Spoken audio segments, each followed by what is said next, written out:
शिष्यं श्रीशङ्कराचार्यमठास्य पद्मा पादञ्च हस्तामलकञ्च शिष्यं तन्त्रोटकं वार्तिककारवन्या तस्मद्गुरुं सन्ततमानतोऽस्मि श्रुतिस्मृतिपुराणानाम् आलयं करुणालयं नमामि भगवत्पादं शङ्करं लोकशङ्करं शङ्करं शङ्कराचार्यं केशवं बादरायणं सूत्रभाष्यकृतो वन्दे भगवन्तौ पुनः पुनः ईश्वरो गुरुरात्मेति मूर्तिभेदविभागिने व्योमव्याप्तदेहाय दक्षिणामूर्तये नमः।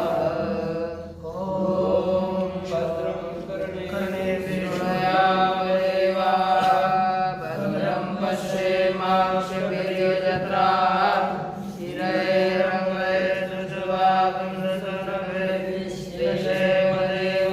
स्थिरैरङ्गैर्जुष्टवागुंसुरभिर्यशेमदेवैर्गण्यदायुः स्वस्ति न इन्द्रो दशरथः स्वस्ति न मूर्खा विश्ववेदाः स्वस्ति नस्तार्क्ष्यो अरिष्टनेमिः स्वस्ति नो बृहस्पतिर्दधातु। ॐ शान्ति शान्ति शान्ति।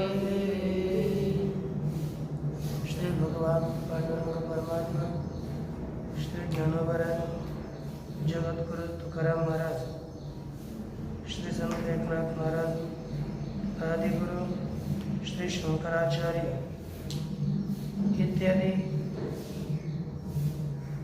सब संतों की अलौकिक प्रयत्नों की अकारण करुणाएं से कृपा से उपनिषदों के विचार के प्रसंग में हम लोगों का मांडुक्य उपनिषद के आलात शांति प्रकरण इस चतुर्थ प्रकरण का विचार प्रचलित है।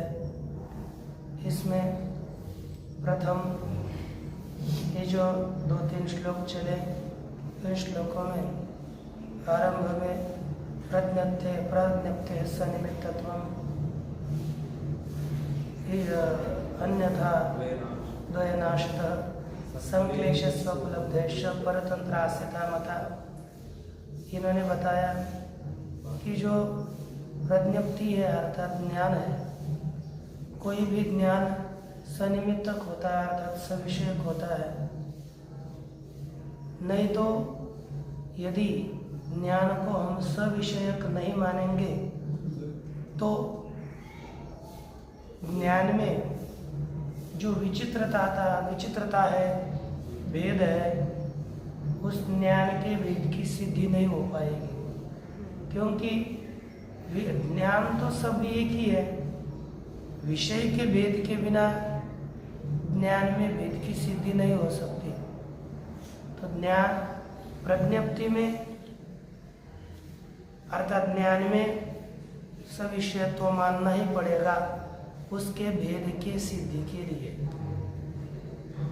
उसके पश्चात एक आ गया कि संक्लेशस्य उपलब्धिश्च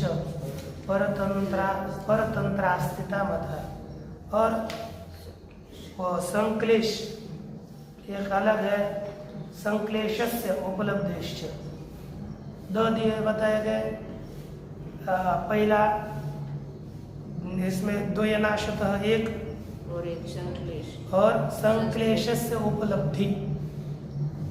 संक्लेश अर्थात दुख की उपलब्धि। जैसे अग्नि है, अब उपलब्धि ज्ञान एक ही बोलेंगे तो अग्नि का स्पर्श होगा तो दुख की उपलब्धि होती है, नहीं होगा तो नहीं। तो ये समझ में आता है कि ये जो क्लेश की उपलब्धि है वह अग्नि रूपी विषय के कारण ही होती है। इसलिए बाह्य विषय हमें अग्न्याधिक मानने ही पड़ेंगे। उस विषय का संपर्क होने पर दुख की उपलब्धि होती है कि नहीं? और विषय प्राप्त न होने पर प्राप्त हो गया तो भी कोई कुछ विषय प्राप्त होने पर सुख और कुछ विषय के प्राप्त न होने पर दुख होता है। ये तो स्पष्ट ही बात है। इसलिए बाह्य विषय मानना ही पड़ता है। आगे इत्यादि प्रज्ञप्ते सनिमित्तत्वम् इष्यते युक्ति दर्शनात् निमित्तस्य अनिमित्तत्वम् इष्यते भूत दर्शनात्। कहते हैं कि दो है। युक्ति के दर्शन से अर्थात युक्ति देखे जाने से प्रज्ञप्ति सविषयक ज्ञान सविषयक है यदि आप मानोगे, तो वास्तविक दर्शन से जो निमित्त भी अनिमित्त हो जाता है। ये वास्तविक अर्थात जो वस्तु दर्शन, इनके मत में भी जो भी भूत दर्शन है, परमार्थ दर्शन है, पारमार्थिक दर्शन से निमित्त कारण भी अनिमित्त हो जाता है। और युक्ति के दर्शन से प्रज्ञप्ति सनिमित्तक होती है, सविषयक होती है। समझ में आता है? युक्ति अर्थात कौन सी युक्ति? ऐसे यदि द्वैत नहीं मानेंगे तो ज्ञान में भेद सिद्ध नहीं होगा। यदि द्वैत बाह्य पदार्थ नहीं मानेंगे तो दुख की उपलब्धि नहीं होगी। ये जो युक्ति दर्शन से हमें बाह्य पदार्थ की स्वीकृति देनी पड़ती है, बाह्य पदार्थ को मानना पड़ता है। और पारमार्थिक दृष्टि से देखें तो बाह्य कोई पदार्थ है ही नहीं, इसलिए वो निमित्त भी अनिमित्त ही हो जाता है, कारण नहीं होता। अवस्था न सुख होता है न दुख होता है। सुख दुख किसके कारण होते हैं? हाँ, ये अपने मन के कारण। सुख दुख का कारण कौन है? मन। मन जिसको अनुकूल मानता है उसमें सुख होता है कि नहीं, और प्रतिकूल मानता है उसी में दुख होता है। कल तो अनुभव किया होगा, जिसे बस अनुकूलता और प्रतिकूलता है कि नहीं, जिसमें हमको लगता है ये अच्छा है उसमें सुख होता है, और ये अच्छा नहीं लगता है तो उससे दुख होता है। वो तो मन सुख और दुख उसका वस्तुतः कोई कारण होता नहीं है। सुख और दुख इन दोनों का कारण एक ही है, अपना मन, अपनी तद विषयक धारणा। वस्तवः ना ये पहले तो देखा ही होगा हमने वेदांत मत में भी, ये तो चल रहा है खंडन बौद्ध की दृष्टि से। लेकिन इनकी एक होती है जीव सृष्टि, पंचदशी के चतुर्थ प्रकरण में आएगा, देखेंगे। एक है जीव सृष्टि, अर्धश्रीय ईश सृष्टि। ईश सृष्टि किसी को दुख देती है क्या? एक स्त्री है, ईश्वर ने निर्माण की है, और उसी को देखकर कोई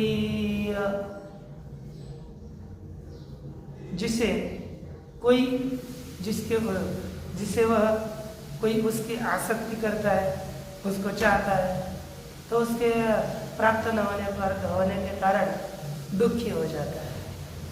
कोई जिसने उसके साथ ब्याह किया, प्राप्त होने के कारण वह सुखी होगा, हर्षित होगा।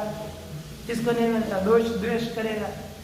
और जो विरक्त है वो प्राप्त हुआ, कोई लेना देना ही नहीं उससे, तो सुखी भी नहीं होगा उसके को देखकर और दुखी भी नहीं होगा। लेकिन जिसकी आसक्ति है वह होता है कि नहीं, लेकिन उसने कुछ किया क्या? वो तो है जैसे कि वैसे। कोई उससे भी ईश निर्माण सृष्टि अपने को दुख नहीं देती।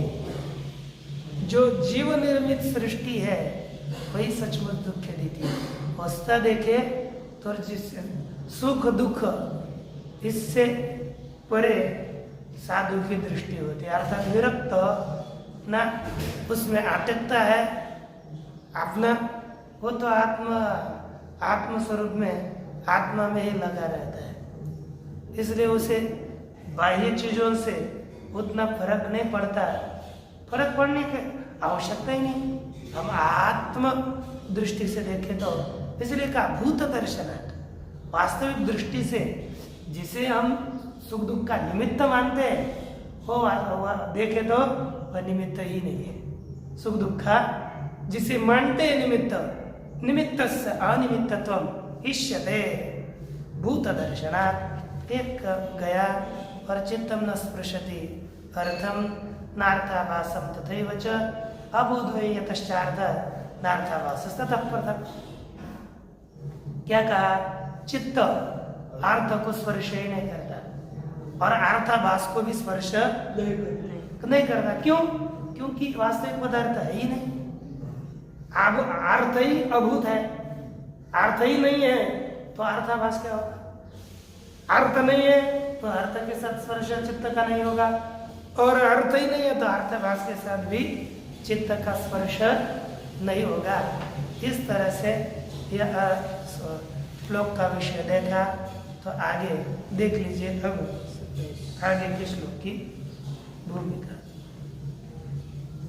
ननु विपर्यासस्तरी असति घटादौ घटाध्यावासता चित्तस्य तथा च सति अविपर्यास क्वचित् वक्तव्यः।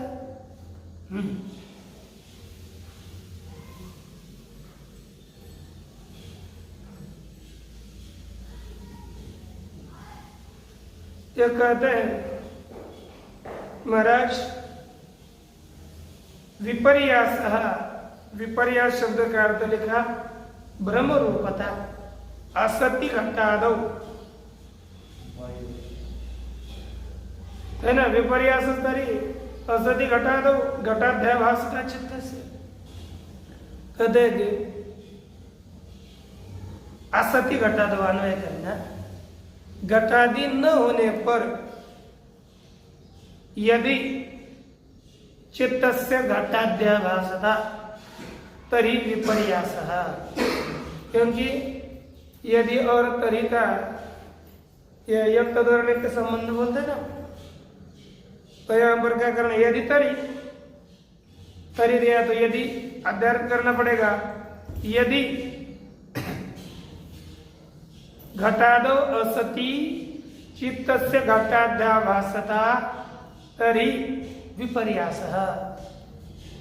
अर्थ क्या हुआ? असति घटादौ अर्थात घटादि न होने पर, घटादि की स्थिति नहीं है, घटादि नहीं होने पर चित्तस्य घटाध्याभासता, चित्त में घटादियों की आभासता होती है, घटादियों की प्रतीति होती है। चित्त में चित्त को घटादियों की आभास होती है, आभासता होती है, अर्थात घटादियों का ज्ञान होता है। घटादि नहीं है और चित्त को घटादियों का ज्ञान हो रहा है, तो उसे क्या मानेंगे हम? विपर्यास मानेंगे, अर्थात ब्रह्मरूप मानेंगे। घटादि नहीं है पर घटादियों का ज्ञान हो रहा है तो उसको क्या मानेंगे? ब्रह्म रूपता। उसी ज्ञान को ब्रह्म रूप मानेंगे। तथा च सति, ऐसा मानने पर अविपर्यास क्वचित् वक्तव्यः। अविपर्यास अर्थात अनात्म गोचर प्रमा कहीं ना कहीं बतानी पड़ेगी। अर्थात तथा च सति, ऐसा इसे विपर्यास मानेंगे तो हमें कहीं ना कहीं अब ब्रह्म होने के लिए ये देखा, ये क्या है ना, बहुत शब्द संक्षिप्त अलग रीति से शब्द प्रयुक्त होते हैं इस भाषा में। ये यदि आप मानोगे वो ब्रह्म है तो ब्रह्म की सिद्धि के लिए प्रथम क्या होना चाहिए? क्या होना चाहिए? ब्रह्म जब होता है तो भ्रम के लिए पहले संस्कार होना चाहिए। यदि आपने कभी सर्प देखा नहीं तो रज्जु के ऊपर सर्प का भ्रम होगा नहीं। तो सर्प के पहले संस्कार होने चाहिए, फिर उसका रज्जु के ऊपर भ्रम होगा। लेकिन जिसे पहले सर्प का ज्ञान नहीं तो उसे सर्प का भ्रम नहीं हो पाएगा। यहाँ पर घटादि न होने पर भी घटादि की आवास्ता हो रही, घटादि की प्रतीति हो रही, अर्थात घटादियों का संस्कार पहले होना चाहिए। और घटादियों का संस्कार जब होगा तभी उसका भ्रम हो सकेगा। तो संस्कार के लिए कहीं ना कहीं अविपर्यास क्वचित वक्तव्य, घटस्य अब अविपर्यास क्वचित वक्तव्य। घटादियों क्या अविपर्यास अर्थात अभ्रामिक, जो भ्रम के विषय नहीं है, अर्थात अनात्म गोचर, अनात्म विषय, आत्म भिन्न घटादि विषय पहले मानने पड़ेंगे। टीका में क्या लिखते देखिए, ऊपर से चौथी पंक्ति होगी, यदि घटादिर्बाह्य अर्थो न गृह्यते तरी तस्मिन् असत्येव तदा वासता ज्ञानस्य पर्यासा। यदि बाह्य घटादियों को हम नहीं जान रहे हैं अभी, अर्थात बाह्य घटादि नहीं, लेकिन घटादि न होने पर भी तस्मिन् असति एव अर्थात घटादि घटादौ असति, घटादिक न होने पर तदा वासता, तदा वासता अर्थात तद्रूपेण घटाध्याभासता, घटादि से आभास होना, ये क्या है? विज्ञानस्य विपर्यास है ना। ज्ञानस्य घटाध्याभासता कौन होगा? विपर्यास होगा, है ना, विपरीत ज्ञान होगा। तो यही भ्रम होगा, क्योंकि अतस्मिन् तद्बुद्धे तथात्वात्, जो अतत्व में तद्बुद्धि होती है उसी को ही भ्रम कहते हैं। तथात्वात् भ्रमत्वात् विपर्यासे च स्वीकृते क्वचित अपि अविपर्यासो वक्तव्यम्। यदि हमने विपर्यास माना है, भ्रम माना है, तो कहीं ना कहीं उसका अभ्रम भी मानना पड़ेगा। भ्रांते है अभ्रांति पूर्वकत्वस्य अन्यथा ख्याति भी इष्टत्वात्। जो अन्यथा ख्याति वाले है, जो भ्रांति है वो अभ्रांति पूर्वक होती है। समझ में आता है? जो भ्रम हो रहा है उसके पहले अभ्रम, भ्रम न हुआ हो, ऐसी स्थिति होनी चाहिए। अर्थात हमें रज्जु के ऊपर अन्य रज्जु सर्प रूप से दिख रही है, तो पहले हमें सर्प का कहीं ना कहीं ज्ञान होना चाहिए। अभ्रांत पदार्थ का पहले तो सर्प विषय अभ्रांति होनी चाहिए ना। पहले अभ्रांति अर्थात सर्प का यथार्थ ज्ञान होगा, तभी हम जब रज्जु को देखकर रज्जु का सामान्य ज्ञान होने के पश्चात रज्जु में सर्प का भ्रम होगा। यदि पहले भ्रम नहीं है तो पहले यथार्थ वस्तु का ज्ञान, फिर उसका भ्रम, ये अन्यथा ख्यातियों ने भी माना हुआ है। इसलिए यह कहते हैं कि अब वास्तविक पदार्थ आपको बाह्य पदार्थ मानना पड़ेगा। ये किसने कहा? ये जो बाह्य अर्थवादी है पूर्व पक्षी, उसने कहा। उसके विषय में उत्तर देने जा रहे हैं आगे। निमित्तम न सदा चित्तम, निमित्तम न सदा चित्तम, संस्पृशत्यध्वसूत्रेषु, संस्पृशत्यध्वसूत्रेषु, संस्पृशत्यध्वसूत्रेषु। संस्पृशत्यध्वसूत्रेषु। अरे उच्चारण, संस्पृशत्यध्वसु, संस्पृशत्यध्वसु, संस्पृशत्यध्वसु, संस्पृशत्यध्वसु, त्रिषु, त्रिषु, संस्पृशत्यध्वसूत्रेषु, संस्पृशत्यध्वसूत्रेषु। अनिमित्तो विपर्यासः, अनिमित्तो विपर्यासः, कथं तस्य भविष्यति, कथं तस्य भविष्यति। कहा कि त्रिषु अद्वसु चित्तम सदा निमित्तम न स्पृशति अनिमित्तो विपर्यासो कथम तस्य भविष्यति।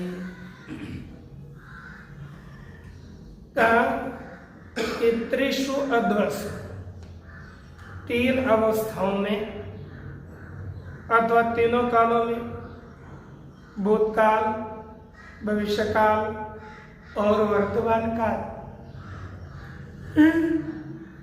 तीनों अवस्थाओं में, तीनों कालों में चित्तम निमित्तम न संस्पृशति, चित्त निमित्त का स्पर्श नहीं करता। किसको स्पर्श नहीं करता? चित्त निमित्त का स्पर्श, निमित्त को स्पर्श नहीं करता, है ना। निमित्त इसी शब्दों का अर्थ हमने पहले लिखा था, विषय। तीनों अवस्थाओं में चित्त विषय को स्पर्श नहीं करता, ठीक है नहीं? सदा अर्थात निरंतर, कभी भी स्पर्श नहीं करता। इसलिए अतः अनिमित्त विपर्यास कथम तस्य भविष्यति, तस्य उस चित्त का बिना निमित्त से विपर्यास कैसे होगा? निमित्त के बिना, विपर्यास अर्थात विपरीत भ्रम। कोई निमित्त नहीं है, निमित्त के बिना भ्रम कैसे होगा? तो आगे देखिए, कहते हैं निमित्तम अर्थात विषयम। निमित्त शब्द का अर्थ हो गया विषय। आद्वसु त्रिषु तो का अर्थ पीछे लिखा है, अतीत अनागत वर्तमानाद्वसु त्रिषु। अतीत अर्थात भूत, अनागत अर्थात भविष्य, है ना। अतीत, अनागत और वर्तमान, इन तीनों अवस्थाओं में सदा चित्तम न संस्पृशेद एवं, निरंतर चित्त विषय को स्पर्श ही नहीं करता, नहीं करे, है ना, नहीं करता। संस्पृशति, इसका अर्थ संस्पृशति विधिलिंग लिखा है, न संस्पृशति, स्पर्श नहीं करता। यही अर्थ लेना है, मूल्य जो दिया है। नहीं किया जाता, चला जात नहीं, है ना, नहीं करना चाहिए, नहीं किया जाता। यदि क्वचित संस्पृशेत, यदि कहीं पर भी चित्त स्पर्श करेगा, स अविपर्यास परमार्थतः, वो वास्तविक दृष्टि से क्या होगा? अविपर्यास होगा, अभ्रम होगा, भ्रम नहीं होगा। विपर्यास भ्रम और अविपर्यास अभ्रम, भ्रमाभाव।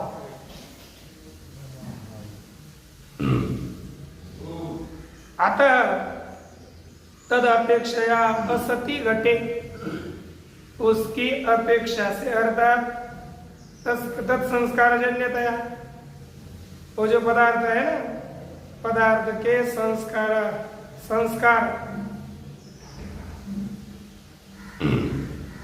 पदार्थ के संस्कार जन्यता से, अर्थात पदार्थ का यदि संस्कार अपने अंतःकरण में है तो उसी के द्वारा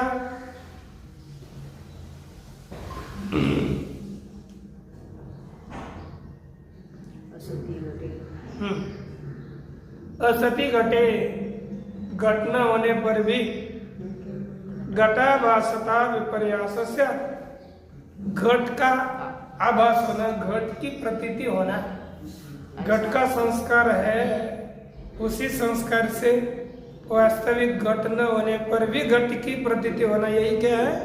विपर्यास। क्या है? भ्रम है अर्थात विपर्यास। न तो तद अस्ति कदाचित अपि,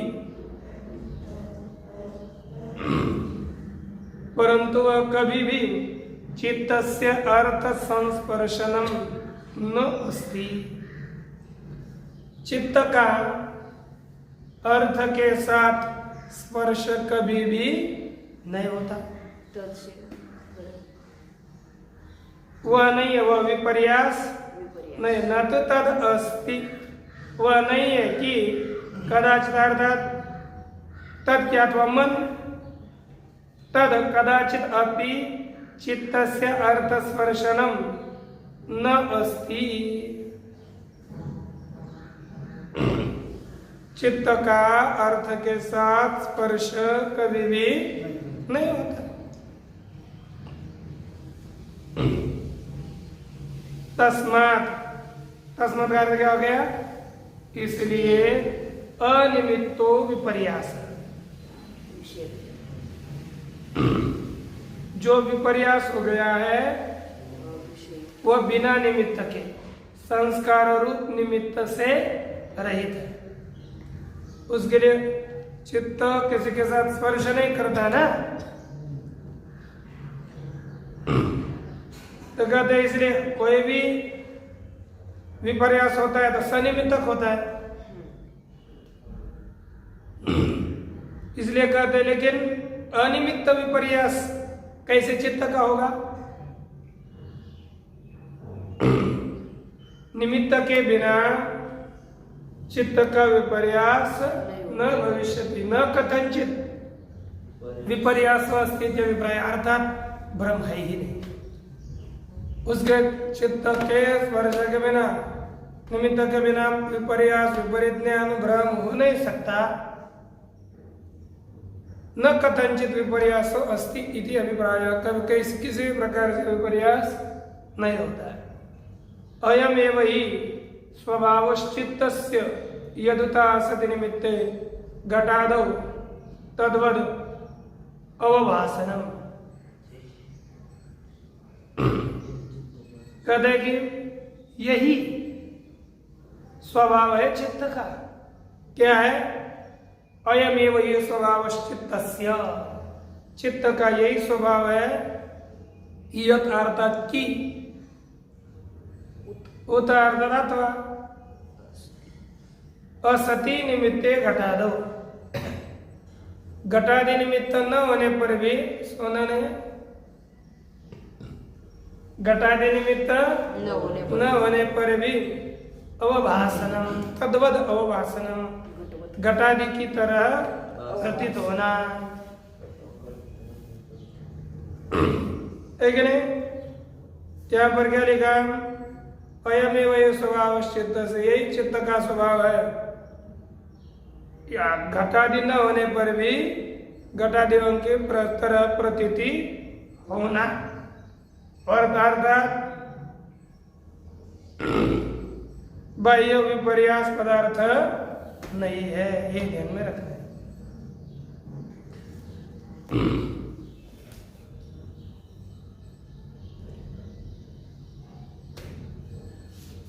अब यहां से आगे जो बाह्यार्थवादी पक्ष है, उसी की तरह विज्ञानवादी के मुख से, अगर बाह्यार्थवादी का अर्थात जो कि सौत्रांतिक वैभाषिक है, उनका विज्ञानवादी के मुख से खंडन करके, अब अभी विज्ञानवादी के मत का भी तो खंडन करना है, इसीलिए उसके खंडन के लिए प्रवृत्त हो रहे हैं। तो पहले श्लोक देखिए, तो देखिए, तस्मान्न जायते चित्तम, तस्मान्न जायते चित्तम, चित्तदृश्यं न जायते, चित्तदृश्यं न जायते, तस्य पश्यन्ति ये जातिं, तस्य पश्यन्ति ये जातिं, के वै पश्यन्ति ते पदम्, के वै पश्यन्ति ते पदम्। कहते हैं कि तस्मात्, जिस प्रकार चित्त का दृश्य नहीं होता है, बताया ना, है क्या नहीं? तस्मात् चित्तम न जायते, चित्त की भी उत्पत्ति नहीं होती। चित्त दृश्यम न जायते, और चित्त का दृश्य दोनों नहीं उत्पन्न होते। चित्त उत्पन्न नहीं होता और चित्त का दृश्य पदार्थ जगत यह भी उत्पन्न नहीं होता।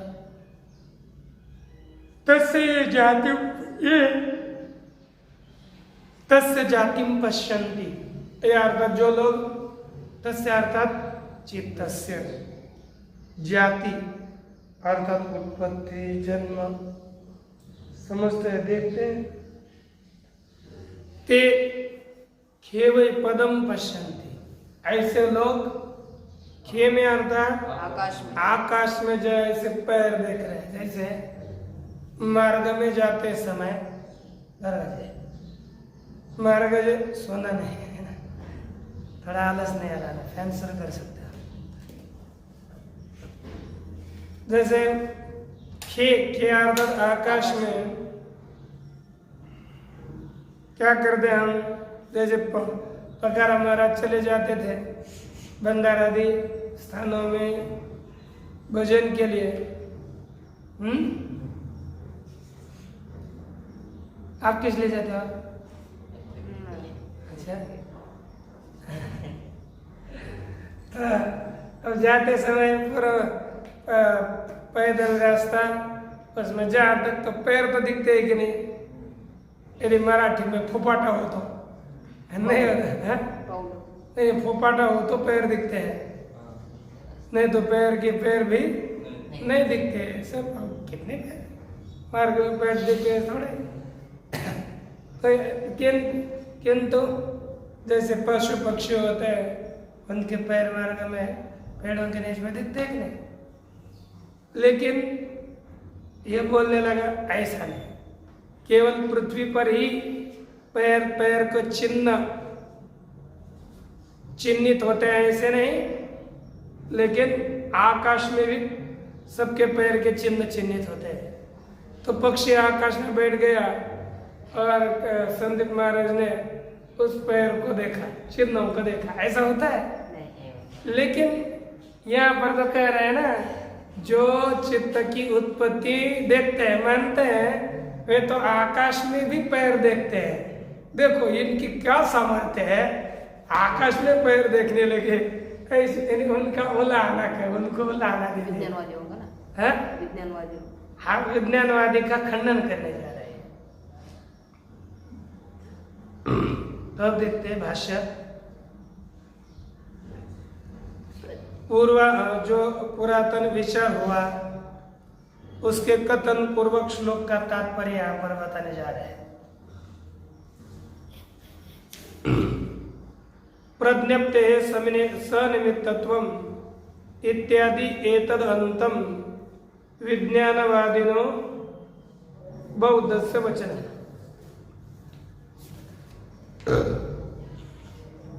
अब क्या हो गया, प्रज्ञप्ते सनिमित्तत्वम इष्यते भूतदर्शनात् निमित्तस्य निमित्तत्वम इष्यते, प्रज्ञस्य निमित्तत्वम इष्यते युक्ति दर्शनात् निमित्तस्य निमित्तत्वम इष्यते भूतदर्शनात्। ये जो बताया ना,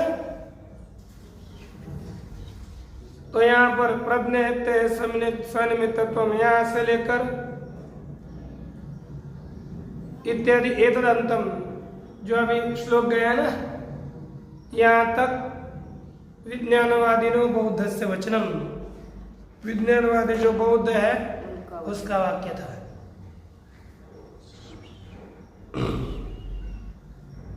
अब यहाँ पर बाह्यार्थवादी पक्ष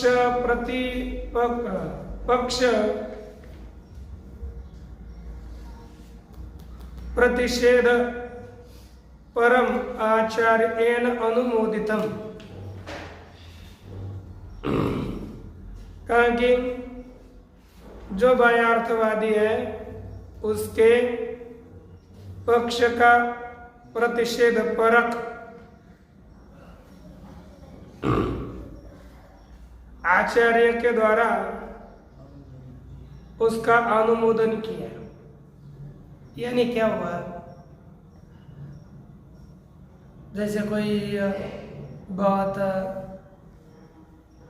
युद्ध चलता है तो अपने 2-4 शत्रु हैं, 2-4 शत्रु, एक नहीं है।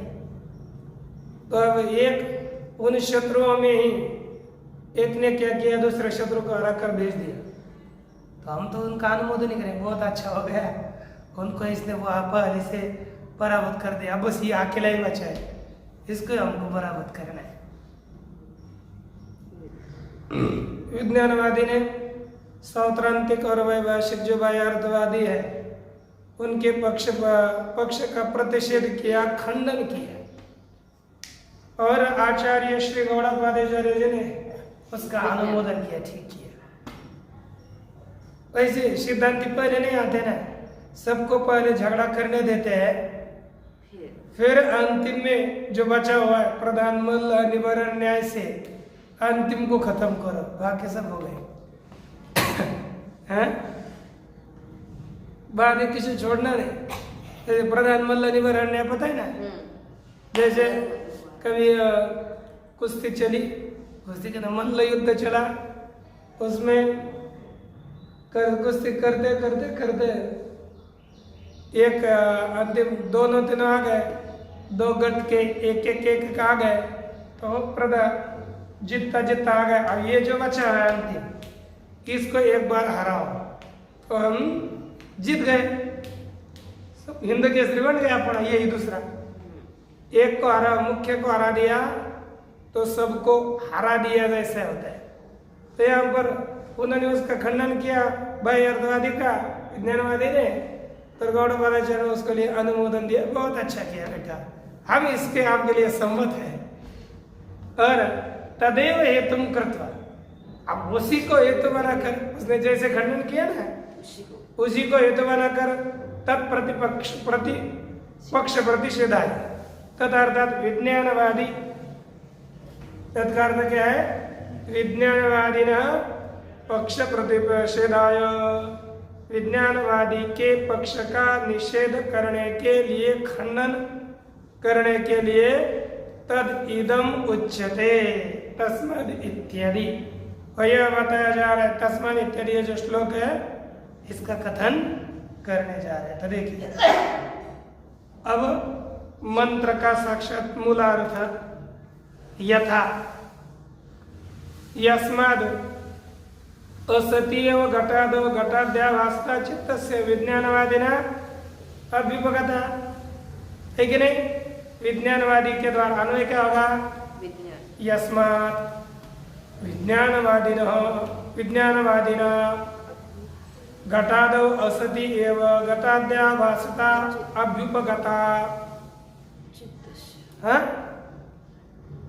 क्या, चित्तस्य घटाद्यावासता, हाँ चित्तस्य, यस्मात् विज्ञानवादिना असति एव घटादौ चित्तस्य घटाद्यावासता अभ्युपगता। क्योंकि जो विज्ञानवादी है उन्होंने क्या माना, क्योंकि क्योंकि है ना, इस बोलते क्योंकि, क्या क्योंकि घटादौ असति, है क्योंकि के अर्थ, हाँ, घटादि न होने पर, घटादि नहीं है तो भी चित्तस्य घटाद्यावासता अभ्युपगता, चित्त घटादि रूप से प्रतीत होता है, ये माना है किसने, विज्ञानवादी ने स्वीकार किया है। तद अनुमोदितम अस्माभिः अपि भूत दर्शनात्, उसका हम लोगों के द्वारा अनुमोदन किया गया कि भूत दर्शनात्, यथार्थ दर्शन से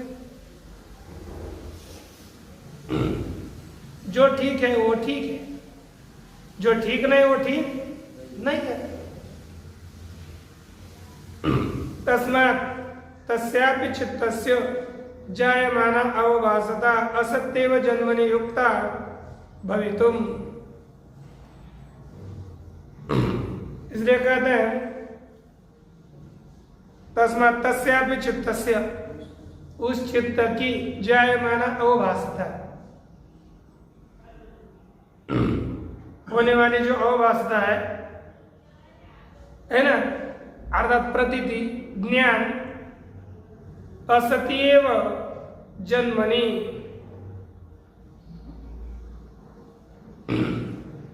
जन्म न होने पर युक्ता भवितुम, युक्ता भवितुम लिखा क्या?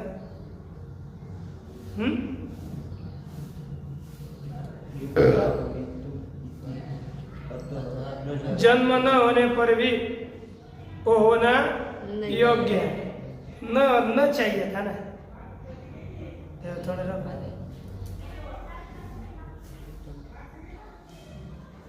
तस्यापि चित्तस्य, वह जो चित्त है अर्थात असद के अवभाषक रूप से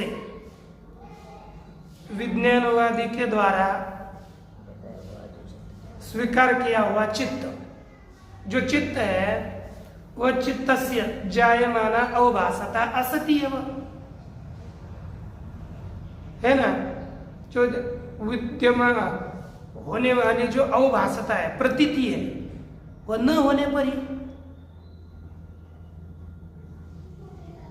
जन्मनि, असत्यव जन्मनि भवितुम युक्ता हो सकती है।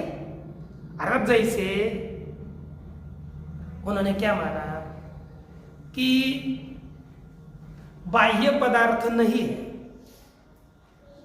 और बाह्य पदार्थ न होने पर भी उन बाह्य पदार्थों की अवभासता मानी कि नहीं, घटादि अवभासता जैसे विज्ञानवादी ने मानी है, और जैसे बाह्य पदार्थ न होने पर भी उनकी प्रतीति उन्होंने मानी है, उसी तरह विज्ञानवादी का जो चित्त है उसकी अवभासता है, चित्त की अवभासता है ना, वह चित्त न होने पर भी असत्यव जन्मनि,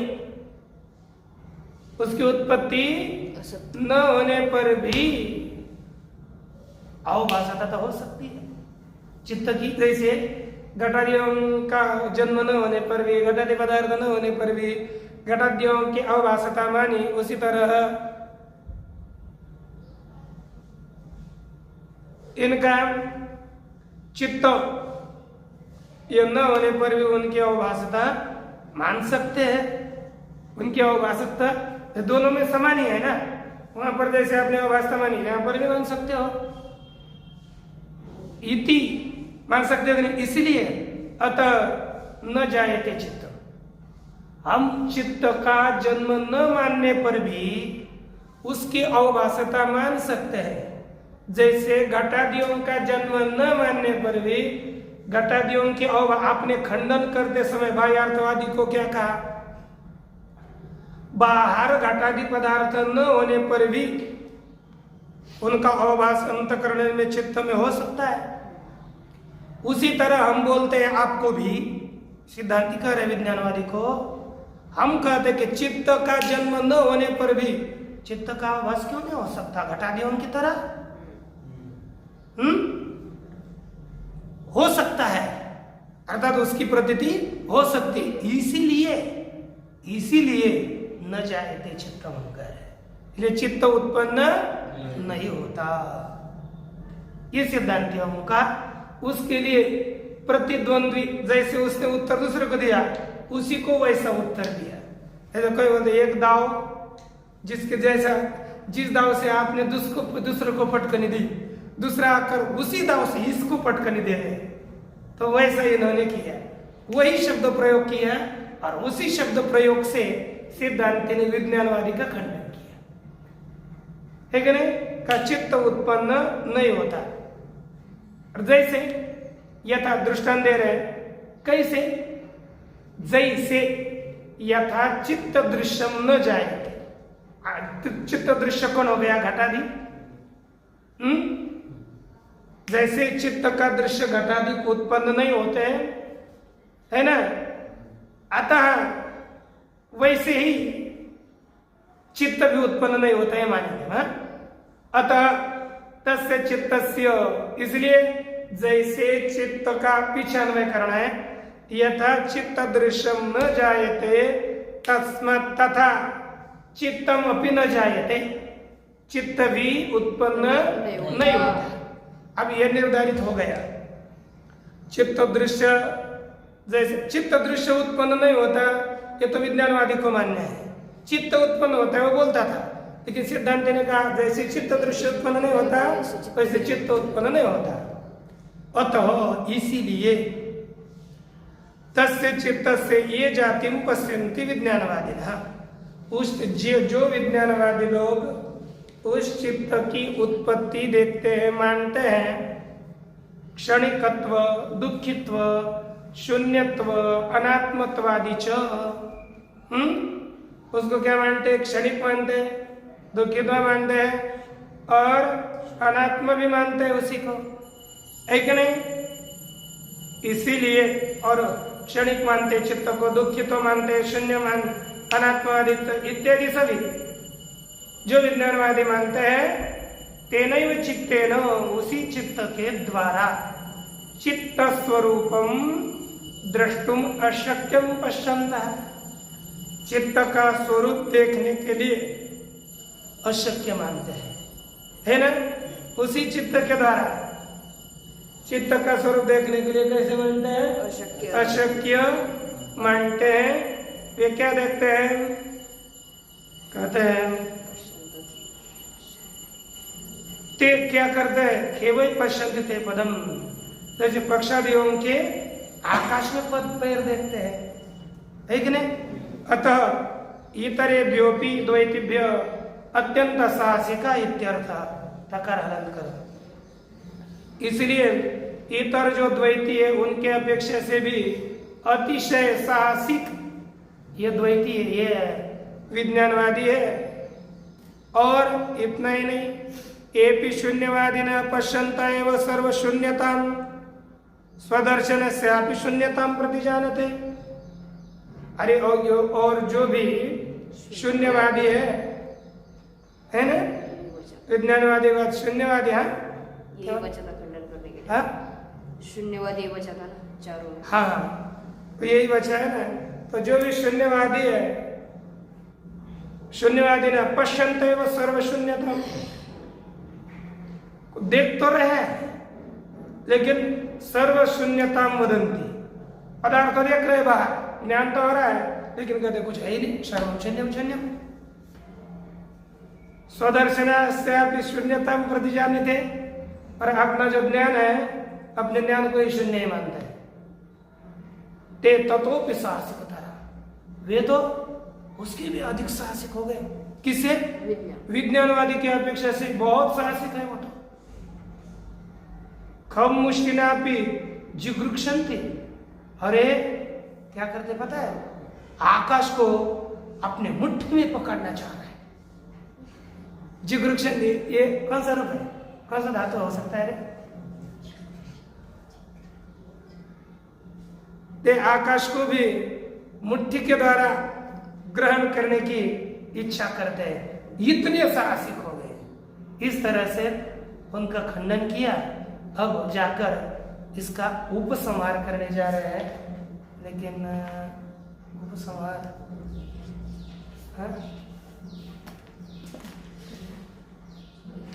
पूर्णमिदं पूर्णात्